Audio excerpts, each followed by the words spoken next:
ఏమేమి పాసిబిలిటీస్ ఉన్నాయో అన్ని విధాలా చేసి నేను ఒక మాట చెప్పాను.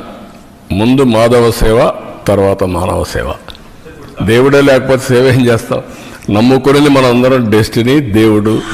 ఆ దేవుణ్ణి ఏ మంచి జరిగినా చెడు జరిగినా దేవుణ్ణి ప్రార్థించి ముందుకు పోతాం.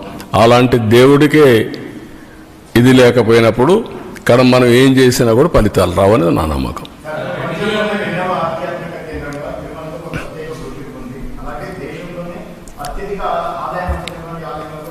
ప్రపంచంలోనే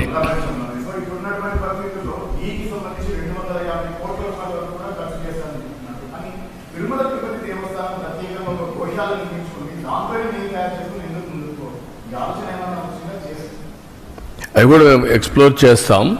అంటే ఒకటి దేవునికి చేసే సాంప్రదాయాలు ఒక యాంగిల్, ప్రసాదాలు తయారు చేయడానికి మనకు చాలా కావాలి.